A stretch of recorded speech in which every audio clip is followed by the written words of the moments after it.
Hello mga ma-friends! Let me share with you our Bali tour experience. Tatlo kami mga ma-friends na nag-travel sa Indonesia. From Dubai Airport, nag-stop over kami sa Singapore na mga more than 1 hour lang naman, just enough time para makarating kami sa boarding gate for our next flight to Bali. Pagdating namin sa Bali Airport, meron na kaming sundo para ihatid kami sa aming hotel. Naulanan dumating kami sa hotel at feel kong nasa probinsya talaga kami kasi it's so peaceful and very refreshing ang place. At nang kami ay nasa room na, syempre ang una naming nilabas ay ang aming mga baon na pagkain. Alam nyo na kung sinong travel buddies nyong ayaw magutom. Yung room namin is very spacious. May dalawang king size bed at syempre, yung palagi naliligo, sila yung tabi. Yung once in a blue moon lang maligo, mag-isa lang sa bed. Bahala na kayo kung anong isipin nyo kung sino yun. After namin mag-ayos ng mga gamit, we decided to visit Ubud Center para magdawar-dawar at maghanap ng makakainan kasi we all love to eat. Siguro mga 30 minutes drive siya from the hotel. Lakad lang kami ng lakad, feeling turista talaga hanggang makahanap kami ng makakainan. Medyo nag-iingat kami sa mga food kasi sabi nila, uso daw yung Bali Belly dito. Pero never naman namin siyang na-experience sa buong tour namin. Anyway, this is our first meal in Bali. The restaurant is very nice and the food looks delicioso. Kita nyo naman ang mga order namin, diba? Parang 3 araw na hindi pinakain.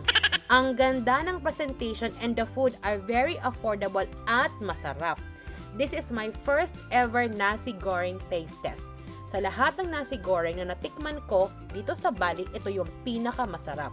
After namin kumain, ikot-ikot lang ulit kami at nagbugot shoes bago bumalik sa hotel.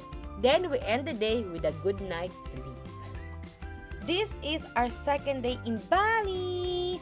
Our first destination ay sa Limpuyang Temple, which is also known as the Gates of Heaven. 2 hours drive siya from our hotel. Tapos, yung waiting time para makakuha ng ganitong photos is 2.5 hours kasi ito talaga yung dinadayo ng mga tao dito. Kaya habang nag-aantay kami ng aming turn, nagpicture-picture muna kami kung saan-saan doon. Nakakainip din kasi mag-antay.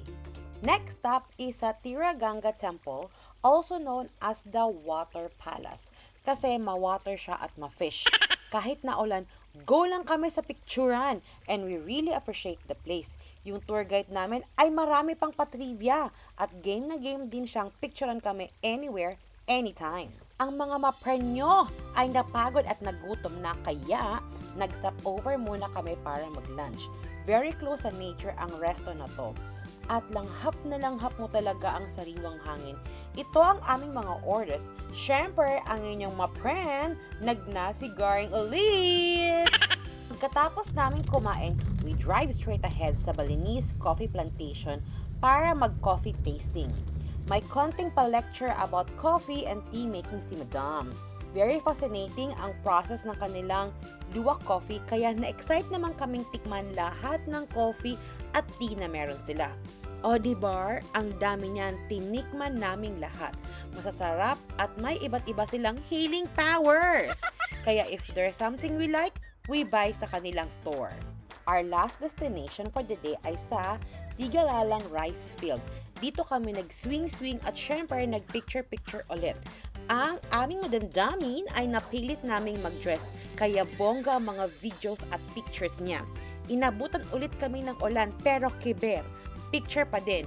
Buti na lang hindi kami nagkasakit, kaka-picture-picture but it's all worth it. Before the day end, kailangan muna namin kumain at ito ang aming dinner for that night. Unang niserve ang appetizer and drinks. Then, sakto, after naming maubos ang appetizer, sinerve na ang aming main course.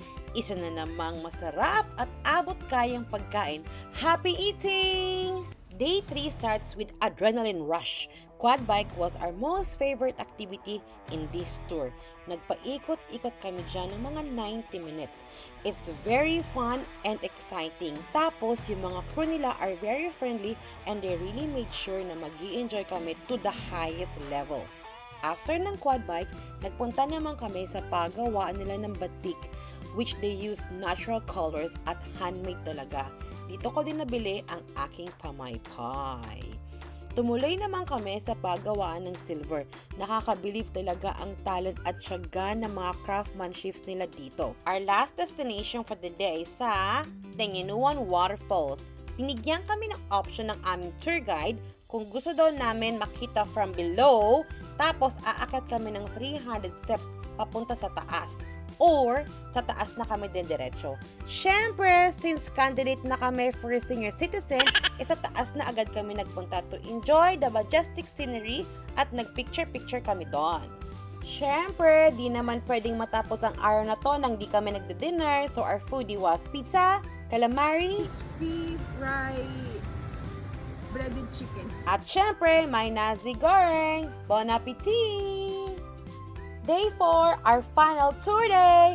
We embarked to wellness naman. Nagpunta kami sa temple for cleaning and healing of our mind and soul. We were provided sarong na kailangan naming suotin all the time na nasa loob kami. At naglublub kami sa holy water. Medyo malamig siya mga ma-friend!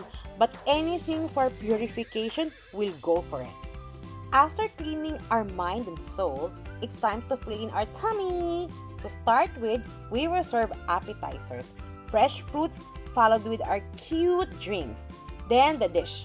Jo had a bihon, me of course, nasi goreng, same as Madam Daming, Balinese nasi goreng.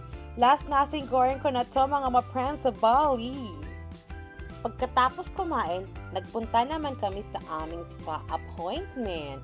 Mamasahihin ng aming mga natutulog na fats. Solo flight si Madam at kami naman ni Jo ang magkasama sa isang room. This is our nature's view.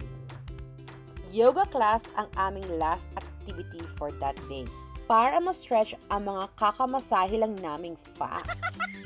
Since this is our last dinner sa Bali, tinodo na namin ng bongga. We had a luscious steak that melts in our mouth. Well, so far, ito yung pinakamasarap na steak na natikman ko in my entire life dito sa universe. Pricey nga lang ma-friend pero sulit in every bite. At dahil naglakad kami ng almost 1 hour para lang makakain sa resto na yon, hinatid naman kami ng kanilang scooter pabalik sa main road. Day 5! It's time to bid farewell. We are headed to the airport carrying all our happy memories. If you want more kwento about our Bali tour, please leave your message below. Thank you for watching!